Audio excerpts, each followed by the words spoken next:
세요. 네, 안녕하십니까? 김철영 변호사입니다. 지난 시간에 통상임금에 대하여 말씀드리면서 상여금이 통상임금에 포함되는 것이냐, 포함되지 않는 것이냐 라는 부분에 대해서 상당한 논란이 있었다는 걸 설명드린 적이 있습니다. 특히 노동부에서 만든 통상임금 산정 지침에서는 매달 지급되는 금액만 통상임금에 포함된다라고 기준을 제시했기 때문에 상여금은 당연히 통상임금에 포함되지 않는 것으로 모두들 알고 그렇게 있었는데, 그리고 과거의 대법원 판례들도 고정상여금이 아닌 비고정상여금에 대해서는 통상임금에 포함되지 않는다라고 판결한 것들이 있었는데, 갑자기 금화리무진 사건에서 대법원이 고정상여금 내지는 정기상여금은 통상임금에 포함된다라고 판결을 내렸기 때문에 시중에서 이게 도대체 상여금이 통상임금에 포함된다는 판결도 있고 포함되지 않는다는 판결도 있고, 그래서 상당한 혼란이 있었기 때문에 그 부분에 대해서 정리를 요구할 것을 많이 요청을 했었고, 대법원에서 고심 끝에 통상임금의 판단 기준에 대해서 가불 오토텍 사건을 선정을 해서 통상임금의 판단 기준을 제시하였다라고 말씀드린 적이 있습니다.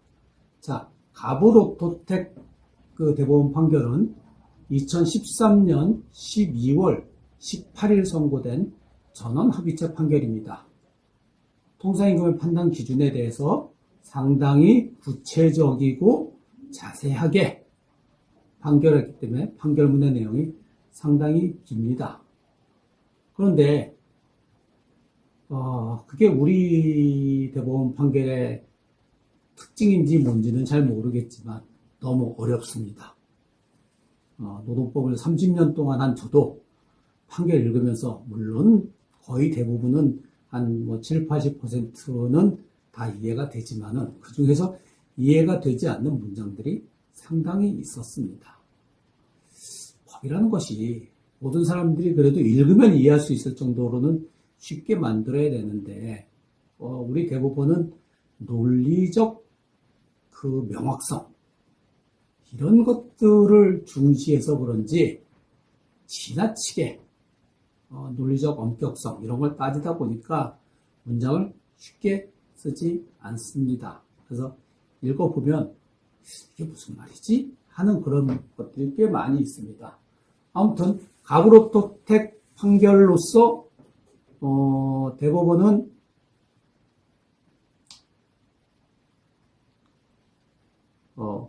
매달 지급되는 것이 아닌 분기별로 지급되는 3개월마다 지급되는 상여금도 통상임금에 포함된다 라고 명시적으로 판결을 했습니다.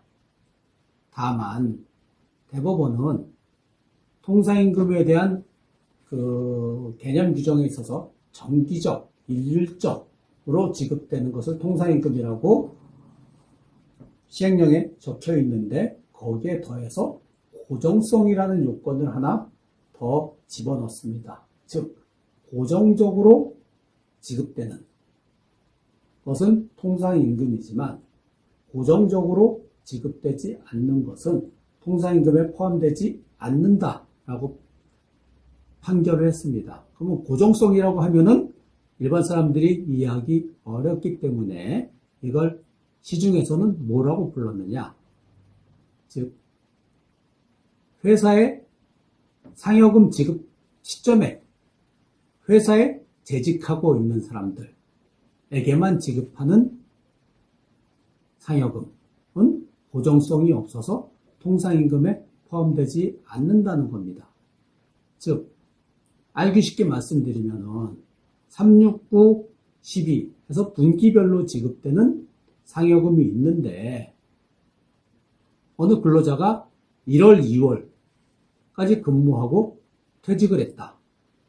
그래서 3월 25일 날 급여가 나갈 때 상여금도 나가는데,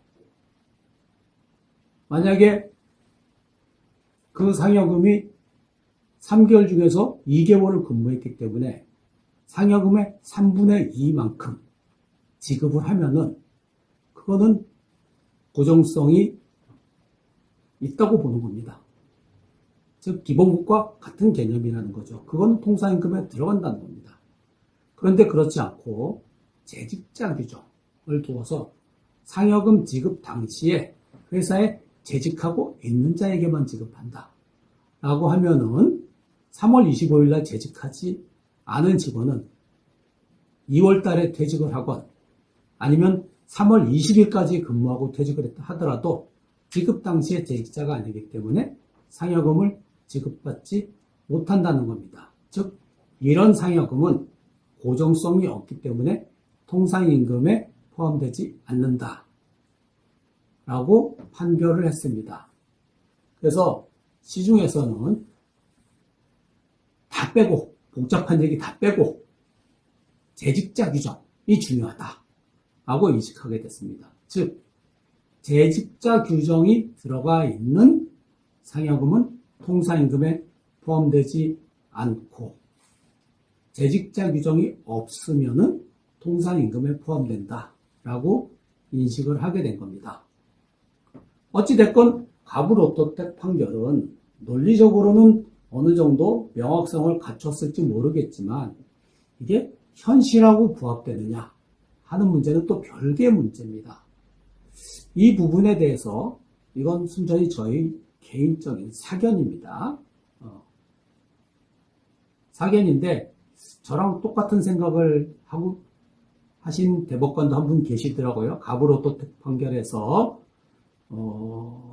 오직 한 분만이 통상임금의 판단 기준을 그 전원합의체 판결에서 그렇게 판단하면 안 된다라고 별개 의견을 쓰신 분이 있습니다. 대법관 한 분이. 저는 이제 그 의견에 상당히 찬성하는 그런 생각인데 그분의 생각과 제 생각은 이렇습니다. 어차피 통상임금이라는 것이 도구적 개념인데 그게 일률적으로 통상임금이 기준이 반드시 정해져야 되고 그걸 일률적으로 정한 기준에서 벗어나면은 그게 강행규정 위반이기 때문에 그걸 무효로 봐야 한다. 라는 거는 조금 지나친 거 아닌가. 즉 노사 간의 단체 협약에 의해서 모든 단체 협약에는 통상임금의 범위가 어디까지인지 노사가 합의해서 통상임금의 범위에 대해서 규정을 합니다. 그리고 그 규정된 범위를 가지고서 통상임금을 판단을 하고 그에 따라서 연장근로수당을 지급하는 것이죠. 그러한 관행이 수십 년 동안 우리나라에서는 계속적으로 이어져 왔습니다. 그런데 어느 날 갑자기 법원이 나서서 심지어는 노동부에서도 이 기준이 맞다고 했는데 법원이 나서서 그 노동부에서 얘기한 거 틀렸어. 우리가 앞으로 기준을 제시해 줄 테니까 우리 기준이 맞는 거야. 그렇게 되면은 노사 간의 합의에 의해서 자율적으로 이루어져 왔던 모든 노사 간의 임금 질서, 임금 교섭 질서가 완전히 붕괴되는 겁니다. 그러면은 과연 그렇게 개념적 명확성만을 기준으로 수십 년 동안 이루어져 왔던 수십 년 동안 노사 간의 합의가 돼서 시행되어 왔던 모든 임금 체계를 완전히 그렇게 쑥대밭으로 만들 필요가 있느냐. 그 다음에 그러면은 우리나라의 수많은 기업들이 그동안에 다 법을 위반하고 있었던 거냐 하는 문제가 있습니다. 저는 법원이 통상임금에 대한 법 해석이라는 명분을 내세워서 노사관계에 이렇게 광범위하게 개입함으로써 산업 질서를 완전히 혼란에 빠뜨리는 이러한 해석은 좀 자제했어야 되는 거 아닌가 하는 개인적인 생각을 합니다. 왜? 통상임금에 관한 가부로토택 판결 때문에 모든 기업들은 그동안에 지급하지 않았던 연장근로수당이다. 에 대한 엄청난 부담을 지게 된 겁니다. 아무리 적게 계산해도 대부분의 제조업체들은 수십억, 심한 경우에는 수백억이 나올 수도 있습니다. 기업이 현금을 그렇게 쌓아두고 있는 데는 거의 없습니다. 그래서 통상임금 판결을 두들겨 맞게 되면은 그 기업은 망합니다. 대법원도 거기에 대해서 엄청나게 고민을 했던 것 같습니다. 야, 우리가 이 판결을 그냥 그대로 내려보내면은 완전히 이거 망하는 기업들이 엄청나게 쏟아져 나올 텐데 그것까지는 우리가 감당하기 좀 어렵지 않겠느냐 라고 해서 상여금이 정기 상여금이 통상임금에 포함된다 라고 판결을 해놓고는 그 뒤에다가 단서를 하나 달았습니다. 포함되긴 포함되는데 만약에 회사가 상여금을 통상임금에 포함해서 모든 근로자들에게 다 지급하게 되면 그 회사가 망하게 될 상황이 된다. 그거는 신의칙에 위반되는 거다. 라고 해서 예외 규정을 두었습니다. 해석을 했는데 해석에 예외라는 것을 둔 것이죠. 신의칙이라는 거는 많은 경우에 많은 주장들 신의칙 주장을 하는데 사실은 법률가 입장에서 또는 법원의 입장에서도 마찬가지입니다. 신의칙이 받아들여지는 경우는 거의 없습니다. 왜? 모든 것은 다 기존의 법리로서 해결을 해야 되는데 신의칙이란 뭐냐면은 기존의 모든 법률을 동원해서 판단을 해도 좀 불합리한 결과가 나온다. 그렇기 때문에 이거는 어떻게든 기존 법리와 다른 결론을 내야 되겠다. 라고 했을 때 법원이 끌어다 쓰는 논리가 신의칙입니다. 그러니까 법리로서 해결이 안 된다는 거죠. 그럴 경우에 신의칙이라는 걸 갖다 끌어다 쓰는데 통상임금 판결에서 그 신의칙을 갖다 끌어다 쓴 겁니다. 근데 그걸로써 모든 것이 해결되느냐? 해결이 안 되죠. 왜? 그러면 이제 그 다음에는 뭘 가지고 또 싸우느냐? 야, 이게 그러면 계산해보면은 이 금액을 과연 회사가 지급했을 때 이게 회사가 망할 거냐 망하지 않을 것이냐 하는 부분을 가지고서 또 싸우게 되는 겁니다. 근로자들 입장에서 당연히 너희는 충분히 그걸 지급할 여력이 있어 라고 하는 거고 회사 입장에서는 우린 그 돈 지급하면 망해. 즉 통상임금에 관한 대법원 전원합의체 판결이 나오긴 했지만은 모든 것을 일거에 다 해결해 준 것이 아니다라는 겁니다. 오히려 산업계에 더 큰 혼란을 가중시켰습니다. 즉 재직자 규정, 즉 고정성을 가지고서 통상임금 판단 기준을 제시함으로써 운 좋게 단체협약에 상여금에 관해서 재직자 규정을 둔 회사들은 살아남았고 재직자 규정을 두지 않은 회사들은 살아남지 못하게 된 것입니다. 물론 다시 또 이제 신의칙을 가지고서 싸울 수 있게 된 것이죠.